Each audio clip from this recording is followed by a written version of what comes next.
इतना कुछ जानती है, वक्तव्य ये हर अध्याय में अरे लिखा हुआ जाए ऐसे ही टेंट में। हमें तो ये पता है जो तेरा अनुभव है वो दुनिया को बोलेगा।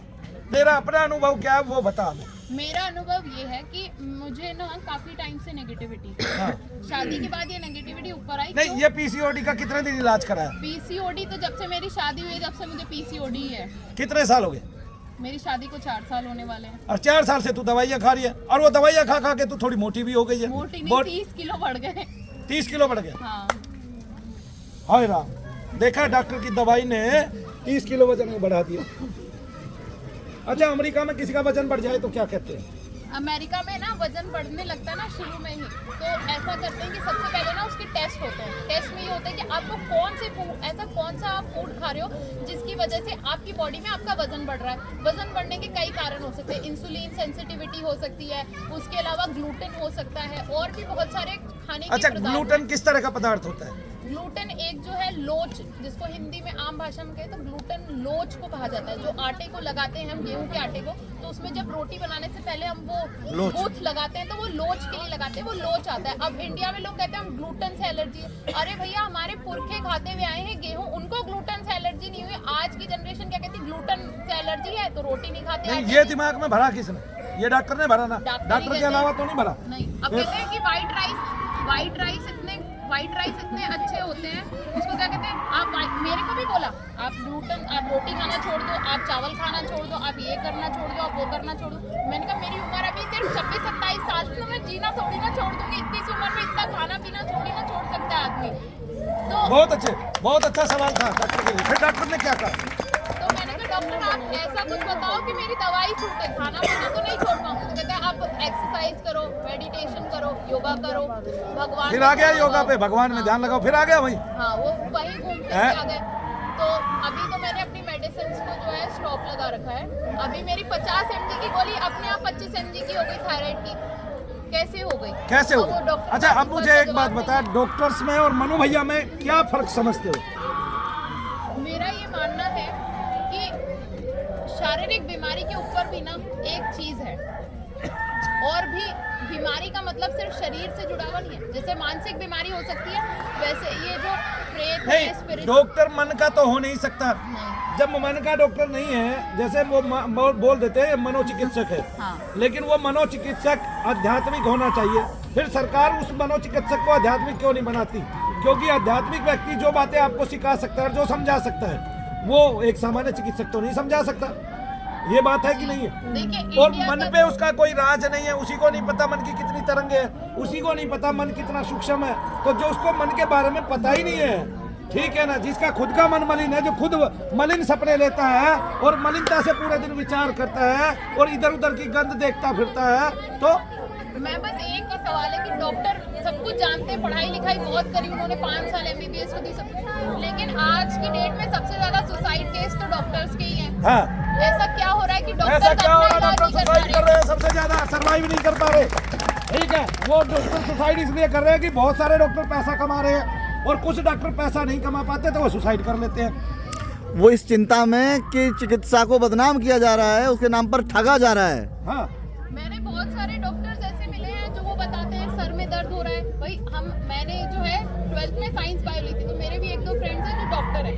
हाँ। वो कहते हैं सर में दर्द हो रहा है, ये सब हो रहा है। उनको लक्षण नेगेटिविटी के है, लेकिन कौन समझता है? अब आज नहीं कल 5 साल बाद, मैं भगवान ना करे, लेकिन अगर वो कुछ सुसाइड जैसा कर ले, फिर तो डॉक्टर मानता ही नहीं है इन सब बातों को। साइंस मानते हैं, साइंटिस्ट मानते हैं इन बातों को। नहीं, कोई डॉक्टर मर के दूसरों को दिखाई देने लग जाए तो प्रेत मान लेंगे फिर उसको।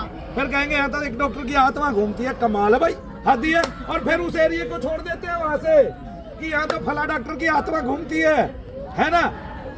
अभी मणिपुर में अभी उड़ीसा में एक ऐसा केस आया कि 4थे माले पे एक प्रेत की आत्मा घूमती थी वहाँ, और वो दिखाई भी देती थी, और वो न्यूज पे आया बकायदा उड़ीसा के चैनलों पे।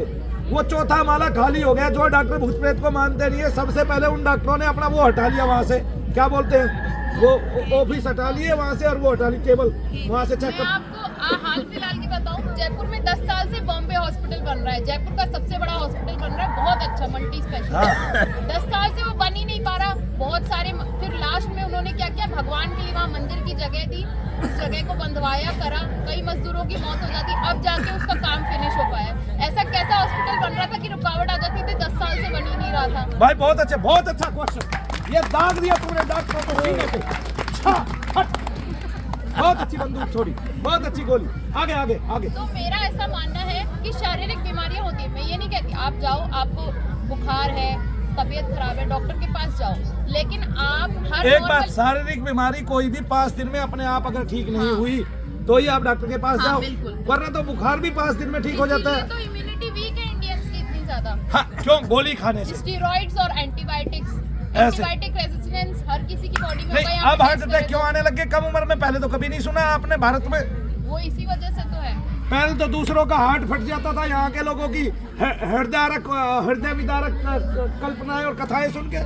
एक भगत सिंह की कल्पना करके कि कैसा आदमी था, फांसी को गले लगा लिया, भाग सकता था, जबकि जब ये बात सुन के दूसरों के हृदय फट जाते हैं, आज भारत में सबके हार्ट अटैक ही हो रहे हैं छोटी छोटी उम्र में। काहे हो रहे हैं भाई, बताना जरा। हाँ। खान पान है, लाइफस्टाइल है। हाँ, और खान पान है, लाइफस्टाइल है, और वही है डॉक्टर्स, सर्दी जुकाम हो गया। आपको लगता नहीं बहुत सारी बीमारियों के पीछे डॉक्टर कारण है, और उनको बहुत सारी- पढ़ाने में डॉक्टर कारण है? मेरे हिसाब से तो 90% बीमारियां आजकल डॉक्टर ही दे रहे हैं। जय हो। बहुत कम डॉक्टर्स मिलेंगे। अच्छा, आपके आज तक कितने रुपए के टेस्ट हुए? आप मान लीजिए हार्मोन टेस्ट एक बार आप कराने गए ना, तो हमें तो पीछे की पता है कि डॉक्टर का कितना कमीशन है, वो है, तो हम अपना सेल्फ कराते हैं। अदरवाइज अगर कोई नॉर्मल इंसान कराने जाएगा तो एक बार में अच्छा, 5 तुझे कैसे पता चला डॉक्टर का पीछे का कमीशन है? वो सब ऐसा होता है ना कि इस फील्ड हाँ, में फ्रेंड भी डॉक्टर है। हाँ, फ्रेंड्स भी डॉक्टर है, तो पता रहता है, और देखते हैं डॉक्टर्स के पास वो बैठे रहते हैं। तो मेरा ऐसा है कि चैरिटेबल ट्रस्ट वगैरह में भी टेस्ट वगैरह होते हैं, तो बातचीत होती रहती है, हर तरीके के आदमी से मिलना जुलना रहता है। तो वो ऐसा है ना कि ज्ञान जहाँ से मिले ले बटोर लो। बहुत अच्छे, बहुत अच्छे। अच्छा, वो टेस्ट बिल कितने का पड़ता है? हार्मोनल टेस्ट बाहर 5000 रुपए का। 5000 रुपए का तो बेसिक है, जिसमें थायराइड प्रोफाइल होगा, आपका FSH, LH और भी हार्मोन्स है, बॉडी हार्मोन्स, उनके अलग अलग टेस्ट होते हैं। और बहरहाल उनके अगर नॉर्मल टेस्ट कराई जाए तो 2 से 3000 में हो जाते हैं, लेकिन गरीब आदमी को तो इतना ज्ञान है नहीं, और बेचारा तो जाएगा नॉर्मल डायग्नोस्टिक सेंटर पे। अब वो फलाना फलाना डॉक्टर का नाम है, और डॉक्टर के तो बैठे बैठाए 500 रुपये फिक्स हो गए एक टेस्ट पे। एक टेस्ट है वो 1500 रुपये का होता है, लेकिन उस टेस्ट की कीमत जो है वो 750 रुपये ही है। तो वो 750 में से 500 जो भी है डॉक्टर का कमीशन, डायग्नोस्टिक सेंटर का। इतने डायग्नोस्टिक सेंटर्स और इतने डॉक्टर्स को जो है MRs जो है घुमाने लंदन भेज रहे हैं, यहाँ भेज रहे हैं, वहाँ भेज रहे हैं, कार गिफ्ट करे, कहाँ से आ रही है? अच्छा, तू एक बात बता ना, तो मैं 20 साल से काम कर रहा हूँ, आज तक लंदन का चेहरा ही नहीं देखा मैंने।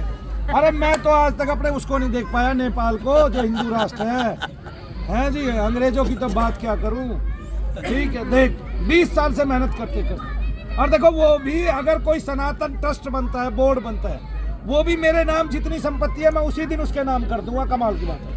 मेरा ऐसा मानना है। जय शनिदेव महाराज की। तब भी देख लो, हमारा देश इसीलिए पिछड़ता जा रहा है पीछे। किस लिए पिछड़ता जा रहा है? क्योंकि अच्छा, आपसे तो 500 रुपये मेरा भी कमीशन, 100 रुपये मेरा भी कमीशन। ये कमीशन के चक्कर में कहीं भी चले जाओ, आप डॉक्टरों के पास चले जाओ, किसी सरकारी हॉस्पिटल, चाहे सरकारी दफ्तर, कहीं भी चले जाओ, ये जो कमीशन है ना, जो सुविधा शुल्क, इसके चक्कर में हमारा देश पीछे जा रहा है, चाहे नेता हो या चाहे कोई भी हो। मैं तो इस बात को बोलने से नहीं डरती, कहीं भी चले जाओ, वो सुविधा शुल्क और वो VVIP, इसके चक्कर में ही जो है हमारा देश पिछड़ रहा है। आप वहाँ जाइए, आप आम इंसान है, चाहे आप जो है थोड़े झाड़ू लगाते हैं, चाहे थोड़े अखबार बेचते हैं, चाहे प्रचलित है, हाँ, सब समान आपको है। लाइन तो लगानी ही पड़ेगी। बहुत अच्छे। कहाँ जाइए ऐसी लाइन कहाँ? आप अमेरिका जाइए, जैसे हमारी माता जी अमेरिका जाके आई थी, हाँ। तो वो हमें बता रही थी कि वहाँ पे कोई भी है, आपको लाइन का सिस्टम तो फॉलो ही करना पड़ेगा। ऐसा नहीं है धक्का दे दे, 500 का नोट दिखा दे तो आप आगे चले जाओगे, ये सिस्टम वहाँ है ही नहीं। यहाँ तो मंदिर में भी 500 का नोट दिखा दो, आप आगे चले जाओगे। VIP लगता है वहाँ भी, मंदिरों में, बड़ी बड़ी मंदिरों में बिल्कुल। VIP कोटा रहता है। 1000, 500, 300 रुपए, 400 रुपए ऐसे लेंगे, 2-2 हजार रुपए लेंगे आपको। 5 से मिनट, हटा के दूसरी जगह 5 मिनट में दर्शन, 5 मिनट में दर्शन मंदिर का। बोलिए शनिदेव महाराज की। यहाँ तो भगवान ही कुछ टैक्स ले रहे। बालाजी सब भगवान जगह नहीं ले रहे, भगवान नहीं ले रहे, भगवान के आज नाम के पे। जमाने के नए भगवान बनने की कोशिश कर रहे हैं, ये वो लोग टैक्स ले रहे हैं। फिर वो लोग कहते हैं हम इतने दुखी क्यों रहते हैं शरीर से, हम इतने परेशान क्यों रहते हैं। अरे तुम लोगों को इतना पेट नहीं भरता, तुम्हारा पेट नहीं भरता, मेहनत है नहीं, कहीं मेहनत से पसीना आ नहीं कमाया हुआ रहा। धन लोगों का तुम ऐसे लूटोगे तो तुम कहाँ से सुखी रहोगे। बहुत अच्छा। इसीलिए मैं मानती हूँ कि शनिदेव जो है फूड इंडस्ट्री को चलाती है, हाँ उससे वो बीमार पड़ते हैं, फिर ये दवाइयाँ बेचते हैं, तो ये चलता रहता है साइकिल। नहीं तो मेडिकल वालों की तुम क्या कहना चाहते हो? फूड वालों से साठगांठ है। ओनरशिप है। मैं ना ऑन कैमरा एक बहुत अच्छी फूड चेन है, उसका नाम नहीं लूंगी। उस फूड चेन में मैं खुद पर्सनली गई। हाँ। उस फूड चेन में क्या होता है ना, इंडिया के अंदर बता रही हूँ मैं आपको। वैसे वो बाहर की है? हाँ बाहर की मल्टीनेशनल फूड चेन है। टेस्ट में आपको फर्क आ जाएगा आप खाएंगे तो। यहाँ पे क्या होता है, जो उसके फ्राइज आते हैं, फ्रेंच फ्राइज बहुत उसके फेमस है। फ्राइज में क्या होता है ना, वो ऑयल जो उसमें यूज होता है ना, वो काला होता रह रहा है, होता रह रहा है, होता रह रहा है। तो फूड इंस्पेक्टर आया, ले तू भी 5,000, ले तू भी 10,000, उसने तो ओके कर दिया। लेकिन हमारे जो अंदर जा रहा है वो कोलेस्ट्रॉल, बैड कोलेस्ट्रॉल और इतनी सारी, तभी तो 35 साल के जो इंसान है, जो भी है, महिला है, पुरुष है, उनको हार्ट अटैक आ रहा है। हाँ। अब डॉक्टर क्या कहता है, घी मत खाओ। हमारे पुराने जमाने में जो हमारे दादाजी थे केवल घी खाते थे? घी खाते थे। अब वो क्या कहते हैं, घी मत खाओ, ये मत करो। अब वो एक सफोला का वो आता है हेल्दी हार्ट ऑयल। मैं एक क्वेश्चन पूछना चाहूंगी सफोला वालों से भी कि क्या वो सरसों कच्ची घानी ऑयल से भी ज्यादा जो है सेफ है और हेल्दी है हमारे लिए? नहीं। और उसमें आप पीछे पढ़ेंगे तो उसमें लिखा है rice bran oil, palm oil मिला हुआ आता है। तो पाम ऑयल तो हमारी पद्धति थी नहीं, हमारे लिए कभी अच्छा था ही नहीं। हमारे बाप दादा तो सरसों का तेल, मूंगफली का तेल और घी खा के बड़े हुए। फिर हम उनकी होड़ करते हैं कि वो तो 100 साल जी लिए, हम क्यों नहीं जी पा रहे। हाँ। तो हमें जो है केवल सरसों का तेल यूज करना चाहिए। पाश्चात्य संस्कृति बुरी नहीं है, लेकिन हमें ये भी भूलना पड़ेगा कि हमें हमारी रूट से जुड़े रहना तो बहुत अमेरिका वाले जरूरी है। क्या ये सपोला आदि नहीं खाते हैं? वहाँ पड़ती है सर्दी, ज्यादातर प्रदेशों में पड़ती है। हाँ ये सरसों का तेल सिर्फ आप बॉडी की मालिश के लिए यूज कर सकते हो, कुकिंग में यूज नहीं कर सकते। अब ये बताएगी। हाँ। मैं अमेरिका था अभी 1.25 महीना रह के आया था। हाँ। बैन है वहाँ पे। क्यों वो बैन क्यों हुआ? सरसों बैन है, वो बोलते खाने लायक ही नहीं। लेकिन अब देखिए वहाँ पे वो मस्टर्ड सॉस तो आती है, मस्टर्ड मस्टर्ड सॉस तो आती है वहाँ। सॉल्ट बैन है वहाँ पे, ओनली फॉर मसाज है। नहीं वहाँ पे नहीं वो मस्टर्ड मस्टर्ड सॉस सॉस आती है। सॉस बहुत अलग चीज है। सरसों की भी अलग अलग वैरायटी होती होगी ना, वहाँ उस प्रकार की सरसों पैदा ही नहीं होती होगी जो यहाँ पैदा होती मतलब है। वहाँ पे उन्होंने बैन किया हुआ है। वहाँ पे अब वहाँ पे भी ना वो पतंजलि का सरसों तेल मिलता है। अमेरिका में। हाँ क्योंकि वहाँ पे भैया जो है अपने घर पे वो सरसों तेल में ही खाना बनाते हैं। पीली सरसों। अब वो वहाँ पे तेल बैन किया, वहाँ के लोग खाना क्यों नहीं जानते? वहाँ सरसों इतनी अच्छी होती नहीं है। पहले अब से वहाँ नहीं पे तो होती। गन्ना नहीं होता तो कॉर्न सिरप लिया जाता है चीनी के लिए, चीनी की जो है कमी को पूरा करने के लिए कॉर्न सिरप लिया जाता है। लेकिन हमारे यहाँ गन्ना भरपूर है, लेकिन हम भी क्या अच्छा ब्राउन शुगर लेंगे। पहले जब ये मुझे सन तो याद नहीं, लेकिन पहले जब पहले की सरकार थी उन्होंने चीनी मिल इसलिए लगवाई थी, उनका फायदा था। उन्होंने क्या कहा, गुड़ मत खाओ, गुड़ की कमी करवा दी। ये जो देसी खंड आती है इसकी कमी करवा दी। चीनी खाओ, चीनी खाओ, चीनी खाओ। अब रिफाइंड शुगर खा के अब हम वापस से क्या कर रहे हैं, हम वापस उसी ब्राउन शुगर पे, उसी गुड़ की पद्धति पे वापस जा रहे हैं। जैसा कि आपने वो टूथपेस्ट वाला एग्जांपल दिया था, पहले लोग कोयले से दांत मांजते थे तो कहते थे नमक कि मिला के, वो हाँ, कहते थे दांत गलत गल रहे है। हैं। और अब देखिए उनका कोलगेट वाले चारकोल कहते हैं दांत गल रहे हैं। अभी निकम्मे कहते हैं कि आपके टूथपेस्ट में नमक है क्या? और चारकोल हैं? का एक अलग से टूथपेस्ट 40 आता साल है। बाद कहते हैं आपके टूथपेस्ट में नमक है क्या? इनकी इतनी भद्र है ना भारत की तो जो ये पद्धति है उनको बल्कि लगाम इनकी कंपनियों की खींच के रखनी चाहिए। ऐसी कंपनियां बैन होनी चाहिए जो पहले कभी ये कहती थी कि नमक से आपके दांत गलते हैं और आज 40 साल बाद ये कह रही है कि आपके टूथपेस्ट में नमक है क्या। ठीक है, आगे ये कहने लग जाएगी सेंधा नमक है क्या। और अब टूथपेस्ट में हल्दी भी आने लगी है। बताओ आने लगी है कि नहीं? क्यों आने लगी है भाई? सरकार को इतने और पैसे कोला भी, देती है। कोयले का भी टूथपेस्ट आने लग गया है, कोल का भी, COL। तो यही है बस। अब आप देखो मेरी थायराइड की दवा स्टार्ट हुई, मैंने अपने लिए भी खुद भी रिसर्च किया कि मैं इसे कैसे कम कर सकूं। आज 50 है, मेरी बॉडी को 50 mg खाने की आदत पड़ जाएगी तो मेरी बॉडी क्या 50 mg दवा बनाना ही बंद कर देगी। मेरा शरीर पता है कि अरे सुबह जो है 7 बजे गोली अंदर आ जाती है तो मैं क्यों बनाऊं। ब्रेन इतना ज़्यादा, हमारा बॉडी फंक्शन इतना स्मार्ट होता है कि अगर हम बाहर से ही चीज़ें लेने लगते हैं ना तो वो बनाना ही बंद कर देगा। और वो बनाना बंद कर देगा तो वो एक तरीके से मेरी बॉडी उसकी हैबिचुअल हो जाएगी। ये नहीं बताएंगे कि आप योग कीजिए, आप धनिए का पानी पीजिए, जिससे आपका अपने आप बॉडी खुद से बनाने लगे। वो क्या 50 mg की लिख दी, कम हाँ से भैया, कम आपको 1000 अरब का फाइन होना चाहिए ऐसी कंपनी पे, जिसने ये बात इतने साल पहले कही और आज तक लोगों का वो छुड़ाए रखा। आ गए ना समझ में? पहले सेंधा नमक, हल्दी और क्या, और सरसों का तेल, ये मिला के हम मसूड़ों पे लगाते थे। आ गए ना समझ में? और अब वही वो मिलाकर कॉम्पोजिशन कुछ इधर उधर करके दे रहे हैं। तो यही है कि मैं यही कहूँगी, आप पाश्चात्य संस्कृति को अपनाओ, लेकिन उनके ये भी देखो कि वो अच्छे, उनके पॉजिटिव एस्पेक्ट्स को अपनाओ, ना कि उनके नेगेटिव एस्पेक्ट्स को अपनाओ। बहुत अच्छा। और मुझे बोलिए शनिदेव महाराज की। कल्चर बहुत पर्सनली, मुझे जापानीज कल्चर बहुत अच्छा लगता है। वो कैसे? वो ऐसे उनके जीने का, रहने सहने का स्टाइल। तो क्या वो भूत प्रेत को मानते हैं? हाँ, मानते हैं। आपको कैसे पता? क्यों? क्योंकि आप जैसे यहाँ पे भी मैक्लोडगंज जाएंगे या फिर आप लद्दाख की तरफ जाएंगे तो वहाँ लामा होते हैं। हाँ। बहुत सारे ऐसे आपको लोग मिलेंगे जो जिनको पागल खाने वालों ने भी हाथ जोड़ लिए, सही नहीं कर सकते, वो वहाँ जाकर अपने आप सही हो जाते हैं। 1-2 साल में कैसे सही हो जाते हैं? वो ऐसा क्या फूंक देते हैं उनके कान में? वो केवल जब करते हैं और जब से ये चीजें भागती है, काम खत्म। उनके वो जो घंटे घंटे बड़े बड़े घंटे घंटे होते हैं जिन्हें हम घुमाते हैं, उनमें ऐसा क्या है कि एक बार ही उसे चलाने में हमें जो है लाख जाप का फायदा मिलता है। मैं बताता हूँ ना, वो शब्द है ना, और वो शब्द अगर शुद्ध है और उसके साथ आपने अपना शब्द मिला दिया अंतर का, तो आपके पूरे शरीर में वाइब्रेशन हो जाएगी तुरंत के तुरंत। ठीक है ना?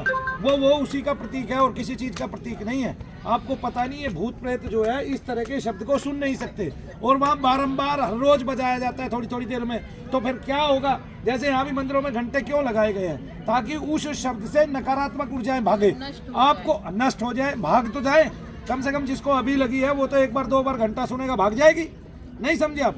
भाई इसको शोर पसंद नहीं है, और वहां से शोर आ रहा है, और शोर भी सात्विक आ रहा है, तब सात्विक तो ये सुन ही नहीं सकता, बेहोश हो जाएगा, गिर पड़ेगा। तो जब मैं कान में फूंक मारता हूँ तब वो शब्द ही तो जाता है अंदर, और उससे वो गिर पड़ता है एकदम से, नहीं ऊपर आता है और कांपने लग जाता है। देखा नहीं? देखा है? मैंने तो तो कोई महसूस किया है। तो कोई आपने महसूस किया है ना? हाँ। क्या हुआ था जब मैंने आपको फूंक मारी? बताना जरा। आपने तो नहीं, मुझे गुरु माँ ने जब फूंक मारी थी तो मेरे को ऐसा हो गया जैसे मुझे मलेरिया हो गया, हाथ पैर कांपने लगे और ऐसे बिल्कुल ऐसा लगा अब गिर जाऊंगी पीछे होके। बोलिए शनिदेव महाराज की। और बहुत सारे लोग रोक नहीं पाते, उछलने कूदने लगते हैं, हाँ। है ना? और हम कहते हैं क्रिश्चियन की थेरेपी गलत है। नहीं, गलत नहीं है, शब्द वहाँ भी कमाल दिखाता है। पैरानॉर्मल एक्टिविस्ट होते हैं आजकल, वो पैरानॉर्मल एक्टिविस्ट होते हैं, उनका वीडियो रिकॉर्डर वगैरह और उनका वो एनर्जी का एक पैमाना होता है, उससे एनर्जी नापते हैं। अच्छा, यहाँ पे इस कोने में दिक्कत है, मतलब उस कोने में ही वो नेगेटिविटी हमेशा रहती है। अच्छा, और एक बात देखो, डिस्कवरी चैनल पे प्रेतादिकों के प्रोग्राम चलते हैं बाकायदा, ठीक है ना? और वो उनमें दिखाते भी है। मैंने देखा था एक बड़ी, उसमें बहुत पुराने हॉस्पिटल में जो बंद था, उसमें 3 लोग गए पैरानॉर्मल एक्टिविटी देखने के लिए, और वहाँ एक दीवार के किनारे एक लोहे की छड़ रखी थी, जैसे हम यहाँ कुदाल रख देते हैं, और वो छड़ बिना छुए, बिना उसके, और कैमरे के सामने में दिखा रहे ऑन कैमरा, अपने आप नीचे गिर गई। ठीक है ना? जो वो पता नहीं कितने वर्षों से रखी थी, एकदम से नीचे गिर गई, जबकि ना भूकंप, ना पत्ती हिल रही है, ना कुछ हिल रहा है। फिर ये कैसे संभव हुआ? ये तो हमें उन मूर्खों को समझाना है ना, कि जो इन सब में मानते ही नहीं है। लेकिन वो मूर्ख तो भारत की भट्टी में ही पैदा होते हैं, यहीं की फैक्ट्रियां लगी हुई हैं उन मूर्खों की। इसी बात का तो दुख है, हैं? इसी बात का तो दुख है कि इसी समझना बात नहीं का दुख चाहते। है कि ये पत्ते उन डालों से कटे हुए हैं जो पौराणिक है, जो सनातनी है, और ये अपने आप को, वो डाल तो देखी नहीं इन्होंने। अब तो ये अपने पूर्वज भी नहीं मान रहे और कुछ भी नहीं मान रहे। जय शनिदेव। जय श्री। तो इनके थे नहीं, इसलिए नहीं मानते। ठीक है ना? ये ऐसे ही हो गया जैसे माँ का मुख तो देखा नहीं, अपने आप को पैदा होते हुए तो देखा नहीं, तो ये मेरी माँ नहीं है। ठीक है, इन मूर्खों को समझाओ, माँ वही होती है जो पहली भूख को शांत करती है, और तुम मूर्ख ही रहोगे। और अगर मूर्ख नहीं हो तो बताओ कि बिना देखे कैसे मान लेते हो कि ये मेरी माँ है? कौन सा पैमाना है? कौन सा पैमाना है कि ये मेरी माँ है? जब आपने पैदा होते हुए देखा नहीं अपने आप को, और आप हर चीज बिना देखे रहने नहीं चाहते, इसलिए आपको भूत प्रेत देखने हैं जो पहले से ही सूक्ष्म है। जब मर जाओगे, खुद प्रेत योनि में आओगे, तो अपने आप पता चल जाएगा कितने घूम रहे। आदमी आदमी को देखता है नहीं, गधा गधे को पहचान लेता है, और वो आदमियों को भी देख लेता है, और आदमी से डरता भी है ना? तो उसको जो जो सामने स्थूल दिखाई देता है उसी को तो देखता है। तो क्या गधे को हवा दिखाई देती है? अब ऐसे तो बैक्टीरिया लोग कहते हैं कि अब बैक्टीरिया कितना नहीं सूक्ष्म होते। में उड़ रहा है। अब बैक्टीरिया होता है ना, जो चीज दिखाई नहीं देती ऐसा नहीं है कि अरे वो होती वायु नहीं है। में लाखों मॉलिक्यूल्स के कण हैं, कुछ अच्छे हैं कुछ बुरे हैं, कुछ हमें लाभ दे रहे हैं और कुछ हमें हानि पहुंचा रहे हैं, कुछ हमारे सीधा किडनी पे इफेक्ट कर रहे हैं, फिर और हम उनको ग्रहण कर रहे हैं। अब वो दिखाई नहीं दे रहे तो इसका मतलब उनका अस्तित्व तो नहीं है। इसका मतलब क्या है कि भारत में पागलों का संचालन केवल डॉक्टर करता है, वो भी अपने कृत्रिम फायदे के लिए, केवल अपनी बिल्डिंगें बनाने के लिए और नाम बनाने के लिए। मैंने गलत कहा? इफ आई एम रॉन्ग और not? You are totally right. Totally right. बोलिए शनिदेव महाराज की। अब आपके अनुभव को कौन ले जाएगा? मनु भैया के 20 साल के अनुभव को कौन छीन लेगा? जी न्यूज वाला या न्यूज नेशन वाला बेहोश होके छीन लेगा है, या पाखंड करके छीन लेगा कि ये देखो मैंने पाखंड कर दिया। और पाखंड क्या है कि मनु भैया के पास आने से आदमी बीमार होता है, अरे नालायक बेहोश होता है, और दूर जाने से ठीक होता है। अरे नालायक झूठ भी बोल तो ऐसा कम से कम, एक वो आती है ना फिल्म है खुदा गवाह, कोई तो गवाह है ना मेरा भी, तो मेरा शनि गवाह है, आगे ना। और मैं उसके सामने बैठ के अपराध कैसे करूं, जो दुनिया का सबसे बड़ा न्यायाधीश है। तुम भगवान को मानो ना मानो, मैंने तो हृदय से माना है और उसको देखा है, उसको जाना है, पहचाना, हाथ से छुआ है, ठीक है, सूक्ष्मता से देखा है। अरे मैं उसके लोक तक की यात्रा करके आया हूँ, मैंने क्या नहीं देखा भाई। मैंने इतना समय गुजारा है भक्ति में, कुछ हद नहीं। दुनिया भर की स्तुतियां लिखी हैं, उससे वो पूछते हैं नीच कहीं के, कई नीच ऐसे बैठे हैं वहां पे धर्माचार्य, वो गाली देने से भी नहीं चूकते, ऐसे धर्माचार्य हैं। और ये मैं भी गाली दे रहा हूँ उसको कि वो नीच है, कि मुझसे पूछते हैं कि मंत्र सुनाओ और फिर सुनते नहीं, क्योंकि मैं जब मंत्र सुनाना शुरू करूंगा तो फिर इतना सारा सुनाऊंगा कि सवेरे से लेकर रात तक हो जाएगी। मैं एक थोड़े ना सुनाऊंगा, क्योंकि मैंने तो हजारों मंत्रों की तो अपने साधकों से ही साधना करा दी है। तब उनको पता चल जाएगा, उनके पैर के नीचे की जमीन चली जाएगी। फिर न्यास का अर्थ बताऊंगा, बीज का अर्थ बताऊंगा। ना तो प्रत्युष खरे सिर्फ अपना पॉइंट प्रूव करना चाहता था। अब जब वो पॉइंट प्रूव नहीं कर पाया ना, तो ये नॉर्मल इंसान की साइकोलॉजी होती है कि वो पैनिक हो जाता है। हाँ। वो भी क्या करेगा, पैनिक में बड़बड़ाएगा, आपको बोलने नहीं देगा, क्योंकि अगर आप बोल देंगे तो उसका पॉइंट रॉन्ग हो जाएगा और वो अपना पॉइंट कैसे प्रूव करेगा। हाँ, तो यहाँ पता चला ना कि जी न्यूज के एंकर की हवा निकल गई। हवा निकलना क्या है कि पेट की हवा निकल गई सारी की सारी, सूख गया गला है। और मनु भैया कह रहा बार बार क्लास आ गया था प्रत्युष खरे, उसको समझ ही नहीं आ रहा था अब क्या करूं, तो वो बस चिल्लाए जा रहा नहीं। था। प्रत्युष खरे ने एक काम अच्छा किया, उन डॉक्टरों के साथ मिलके जी न्यूज के स्टूडियो को भी क्या कहते हैं वो बना दिया, क्या बोलते हैं वो मशीनों वाला, वो क्या बोलते हैं वो डायग्नोस्टिक सेंटर बना दिया। हो सकता है जी न्यूज की एक दिन बिल्डिंग भी हॉस्पिटल बनी पाए, है ना। उनको पता चल गया ना डॉक्टर से ही पैसा कमाया जा सकता है, तुम डॉक्टर बन जाओ। गुरुजी ने देशवासियों को निमंत्रण दिया था वहाँ से कि भाई किसी को भी यहाँ बीपी चेक कराना हो या ईसीजी करानी हो, ईसीजी करानी हो तो आप जी न्यूज पहुँचे। देखो कितना बढ़िया, अब तो वो डॉक्टरों का कमीशन भी खत्म, सीधा फ्री में लो और जी न्यूज पे जाओ और दिखाओ। अच्छा, आपको कैसा लगा जब उन्होंने कहा मनु भैया को हथौड़ा बाबा और एक किसी ने कहा कि हथौड़ी बाबा? कैसा लगा? पहले तो समझ ही नहीं आया, मैंने कहा ये हथौड़ा हथौड़ी क्या, ये नया कॉन्सेप्ट लेके आ रहे हैं ये। हाँ। फिर मैंने देखा कि पाखंड कोई ऑपरेशन चला रहे हैं, क्योंकि वो कोई बाबा जी ने भगदड़ मचा दी थी। तो मैंने कहा एक बाबा जी कहाँ है? वो बाबा जी, वो बाबा जी को गायब करना था, क्योंकि वो बाबा जी जो है वो वोटों का जरिया है सरकार का, इसलिए उसको गायब करने के लिए। अच्छा, और एक बात, मैं बहुत सारे बड़े बड़े महात्माओं की दृष्टि में खटकता था, क्योंकि मैंने सबको चेताया और सबकी हकीकत बताई यहाँ, तो उन्होंने मिलके ये स्वांग रचा कि किसी तरह मनु भैया को घेरा जाए, है ना। और यहाँ आके एक दिन पहले एक जो है एक चैनल की एक लेडी यहाँ आई, वो सारा देख के गई, फिर उन्होंने उनको प्रोग्राम बताया, फिर उन्होंने जो वो व्यू रचा, ना तो वो मंदिर में गए वहाँ, ना वो वहाँ गए, यहीं के ही उन्होंने व्यू रच दिया, ठीक है। और फिर जान पूछ के क्या टारगेट किया, एक कार में लीड लगा दी गई, फोन यहाँ रखा गया, वो थोड़ी थोड़ी देर में बंद हो जाता था, समझ में ही नहीं आ रहा था ये क्या बोल रहे हैं, क्या बक रहे हैं, और दिखाई कहीं दे ही नहीं रहा था, यही नहीं पता आदमी सामने कौन खड़ा है, तो वार्तालाप किससे और अपनी बात को साबित कैसे करें, क्योंकि उनकी चहचहाट इतनी है कि जैसे खुजली वाले कुत्ते जो है आपस में एक दूसरे को खुजा रहे हो। और वो मेंटलिस्ट ने जो है, ये नॉर्मल सी बात है कि भाई आपके हृदय के सबसे पास या तो आपके इष्ट होंगे, या आपकी धर्मपत्नी होगी, या आपकी बेटी होगी। हाँ, तुझे तो पता ही नहीं है। अरे भाई, ये भगवान बैठा, मैं बताता हूँ तुम्हें। वो मुझसे ये कह रहे अपनी बेटी का नाम बताओ, सारा रोक के, क्योंकि मैं अपनी बड़ी बेटी का नाम सोच रहा था, जो मेरे भाई की बड़ी बेटी है, क्योंकि मैं प्यार ही उससे ज्यादा करता हूँ पूर्णिमा से। और मैं प्रतिभा कहने वाला था, मैं उसका नाम बुलबुल बोलने वाला था, लेकिन उन्होंने बोलने नहीं दिया। किसी ने मेरे कान में फोन में कहा कि अपनी बेटी का नाम बता, अपनी बेटी का। नाम बताओ, तो वो उधर से केवल फोन को संचालित कर रहे थे मेरे को, ठीक है। फिर ये तो दिखाया नहीं इस बैग में और भी कुछ है, वो मैनिपुलेशन कर रहे हैं। मैनिपुलेशन कर रहे। अच्छा एक बात बताइए, जो मेंटलिस्ट है वो हमारी क्या होड़ करेगा? हमारे एक नंदू ने ये बता दिया बिना पूछे कि आपके यहाँ 2 संदूक हैं, उस संदूक में एक तरफ सोना रखा, आगे चाबियां रखी है, और फिर दूसरे में क्या बताया कि ये लड़की है सामने, उनके घर का ये बैठे हैं मुंबई वाले, सब बताया। कपड़े क्या है, फाइल कौन कौन सी रखी है, एक बिजली के बिल की है, 2 प्रॉपर्टी की फाइल है, ये सब बता दिया बिना पूछे। मेंटलिस्ट तो ये कहता है पहले सोचो, पहले सोचो, पहले सोचो, पहले सोचो। और एक बात, हम कोई चमत्कार नहीं करते, ये परा विज्ञान है, ये बहुत सूक्ष्म विज्ञान है, और तो जो सूक्ष्म है, जो इस पृथ्वी से चला गया, वो इसको पहचान सकता है, वो इसकी तह तक जा सकता है, ठीक है। अरे भाई, हनुमान जी का आना, तुलसीदास जी को बताना, ये केवल प्रेत से हुआ, क्योंकि प्रेत सूक्ष्म था और देवता भी सूक्ष्म होते हैं। उसने ही बताया कि जाओ, मैं तो जा नहीं सकता पास में, क्योंकि मेरी तो देह जल जाएगी, मेरा तो ये शरीर जो है ये जल जाएगा, जो मुझे मिला है प्रेत योनि में। लेकिन तुम वहां जा सकते हो, एक बूढ़े का वेश धर के हनुमान जी वहां आते हैं उस कथा में, और जाओ और सुनो। ऐसा हुआ कि नहीं? बहुत अच्छे, तुझसे चर्चा करके बहुत अच्छा वो मिला, और आपको बहुत गहन जानकारी है। सभी माताओं बहनों को ऐसे पढ़ना भी चाहिए, रुचि भी लेनी चाहिए, अपने अध्यात्म के बारे में भी सोचना चाहिए। हाँ जी, बेसिक जानकारी हर रोग के बारे में होनी चाहिए। अगर मुझे फीवर है तो मुझे थोड़े हल्दी का दूध घर पे थोड़े से उपाय करके फिर उसके बाद डॉक्टर के पास जाना चाहिए। एक बात बताइए, पहले लोट के फीवर कैसे ठीक हो जाता था? एक मेरे आज तक के रिकॉर्ड हैं।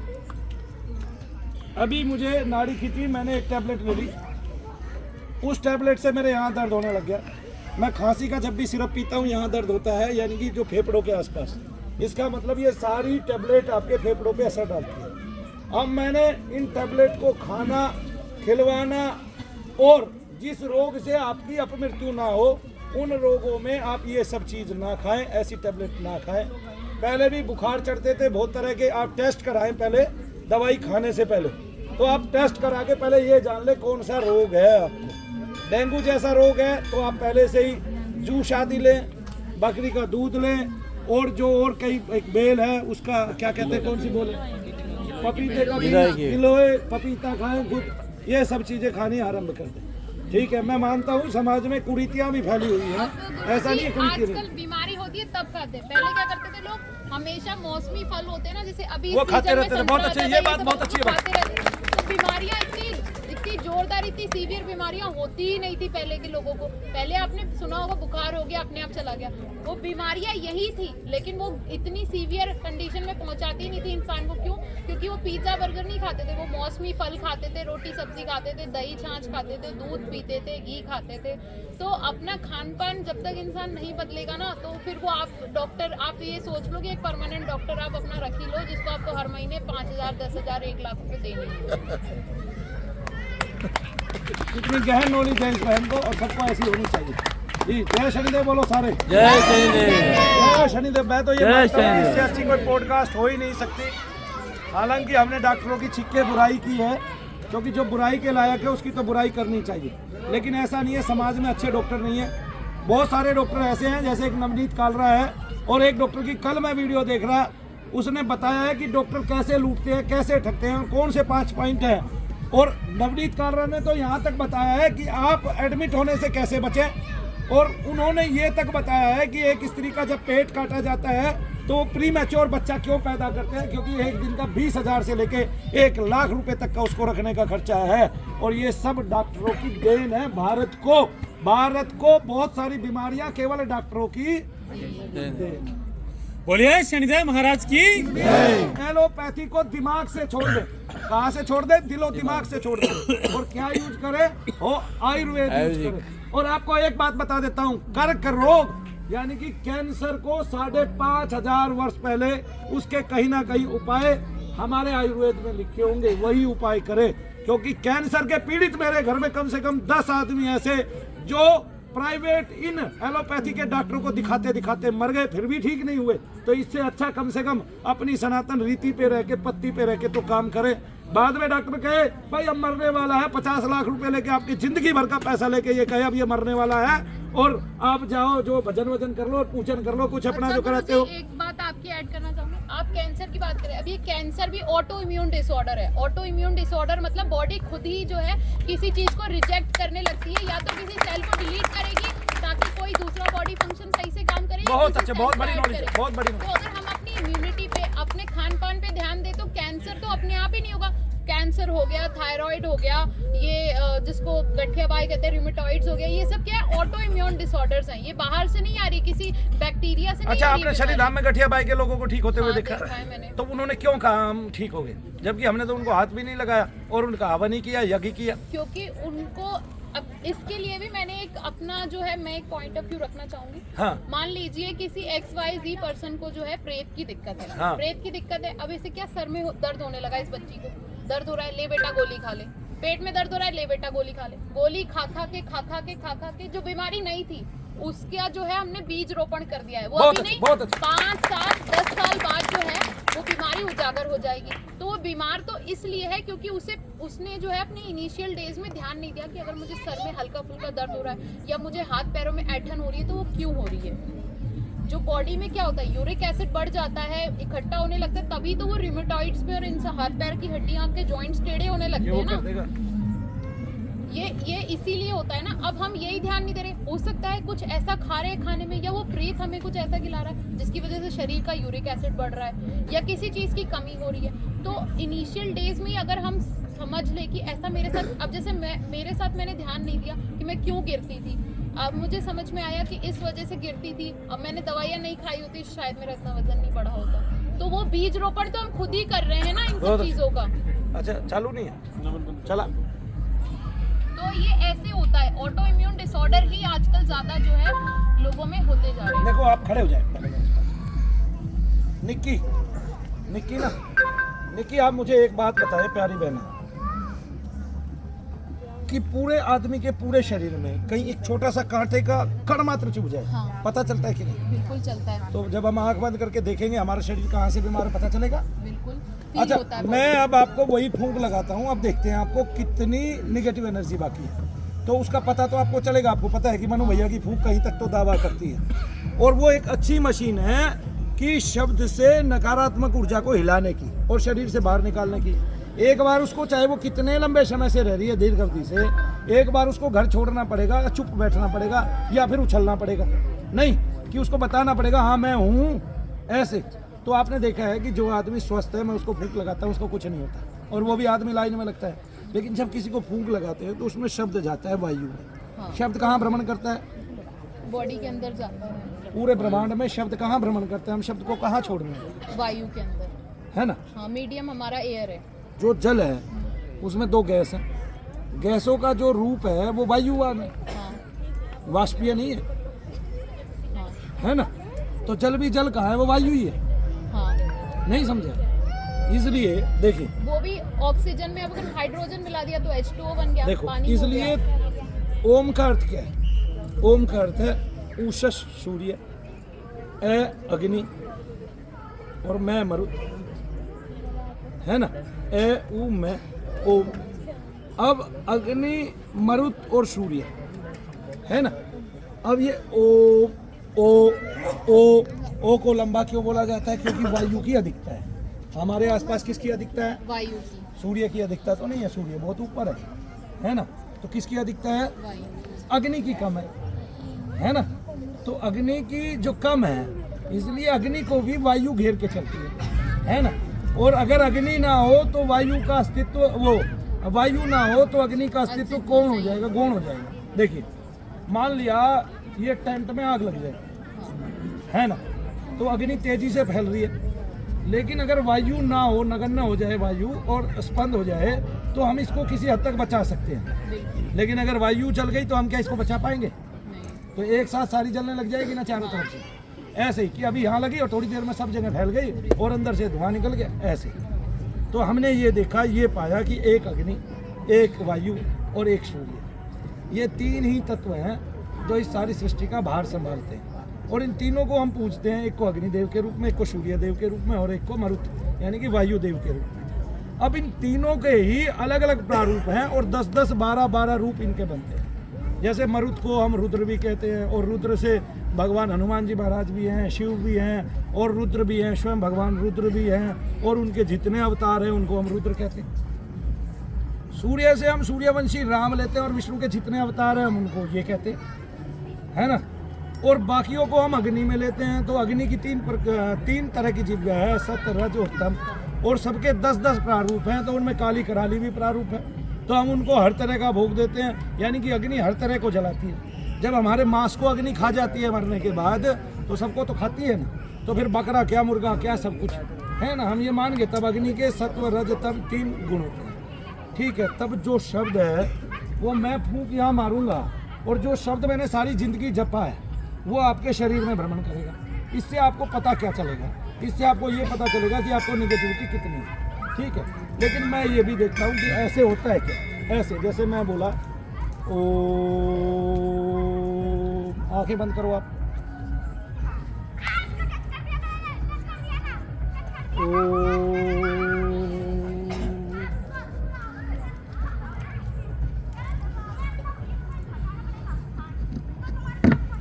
बॉडी में कंपन हो रहा है और सर बहुत ज्यादा भारी हो रहा है। सर बहुत ज़्यादा भारी हो रहा है, तो ये क्या आपका अनुभव नहीं है केवल ओम कहने से?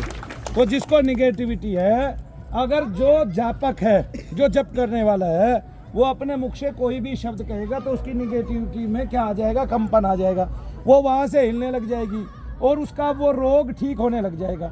अगर ज़्यादा निगेटिविटी है, भारी मात्रा में है, बहुत ज़्यादा पीड़ा कर रही है, तब वो ऐसा नहीं कर पाएगा। जैसे यही बात मैं इस लड़की पे वो करता हूँ, खड़े होना बेटा, है ना। शब्द अब पहले मैं फूंक मार रहा था, अब मैं फूंक नहीं मार रहा, केवल ऐसे ओम बोलूँगा, है ना।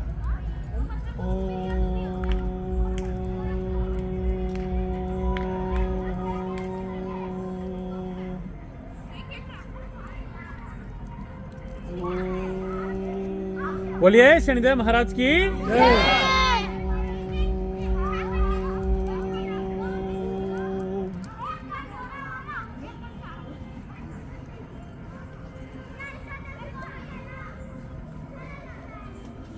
इस लड़की को क्या पड़ी है, जबकि हमने इसको कहा तू स्ट्रेट रहे, और ये हिल रही है और इस पर दबाव पड़ रहा है। अगर इसको भूत प्रेत ना होते तो कौन सा दबाव पड़ा, और भूत प्रेत नहीं होते तो हमारे कोई पूर्वज भी नहीं हुए। इसका मतलब हम वो कटी डाल है जो अपने पेड़ से जानकारी होने से पहले ही कि ये हमारा पेड़ है और पहले ही कट गई। नहीं, क्या हुआ बेटे बताया जाए। गोल गोल घूम रहा है, शरीर घूम रहा है, दर्द यहाँ पे है, अब वो दर्द चला जाएगा जरा सी देर में, है ना। तो सीधा खड़ा होना है, ऐसे खड़े होना है, स्ट्रेट वो खड़ी नहीं हो पा रही, आपकी आंखें चढ़ रही हैं, आप गड़बड़ में आ रहे हैं।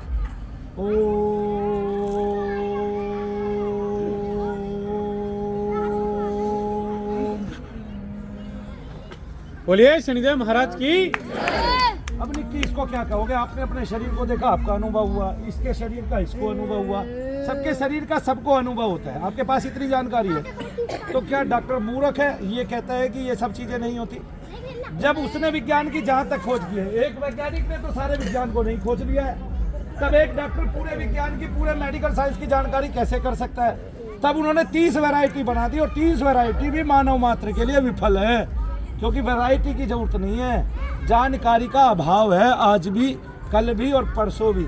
और जब तक हम ये मानते रहेंगे कि भूत प्रेत नहीं होते, ये ढोंग ढकोसला अंधविश्वास है, तब तक आपकी मूर्खता, भारतीयों की मूर्खता और भारतीय मनुष्यों की उस रौनक को फीका कर रही है, जहां भगवान शिव जो है तंत्र ग्रंथों में दुनिया भर के ऋषियों के साथ उन मंत्रों के अधिकारी होकर, उन बीज मंत्रों के स्थापक होकर, और उन बीज मंत्रों के न्यास में उन ऋषि होकर, उन मंत्रों के, और सृष्टा होकर, दृष्टा होकर, उन बीजों के माध्यम से क्या किया करते थे, मारण किया करते थे, उच्चाटन किया करते थे, निवारण किया करते थे, वश्याकर्षण किया करते थे, मोहनाकर्षण किया करते थे, और इसके अलावा विद्वेषण किया करते थे। तो आप जानकारी के लिए जुटे रहे शनि धाम पे, और आज आपको निक्की की बहुत अच्छी जानकारी मिली, निक्की से, बहन निक्की से, और ये बिटिया बहुत पढ़ी लिखी होशियार भी है, और इसके अपने वक्तव्य आपने सुने, और इसके बारे में भी आप जान पाए कि एक गृहिणी होकर भी, एक लड़की शादीशुदा होकर भी बहुत सारे ज्ञान को अर्जन कर सकती है, और बहुत बारीकी से डॉक्टरों के बारे में सोच सकती है, अपने शरीर के बारे में देख सकती है और ये देख सकती है कि आखिरकार हमारे शरीर में बीमारियां क्यों पनपती हैं। गुरुजी मैं खुद जो है साइंटिस्ट हो जाती, ये तो मेरी जो है दिक्कत की वजह से जो है मैं अपनी पढ़ाई कंटिन्यू नहीं कर पाई। हाँ। वरना मैं खुद पीएचडी के लिए अपनी प्रिपरेशन कर रही थी। अब कर सकते हो। हाँ, कोचिंग वगैरह भी की मैंने हाँ। एग्जाम्स के लिए, लेकिन मैं अभी कर नहीं पाई। क्यों? क्योंकि मेरा दिमाग ही नहीं लगता था। पढ़ते टाइम ही मुझे गुस्सा आना, मैं सो जाती थी, तो यही सब था। अब मैं जैसे ही थोड़ी सही हो जाऊंगी तो मैं जो है वापस से अपनी पढ़ाई कंटिन्यू करूँगी। बहुत अच्छे, तालियां बजा दो। हाँ जी।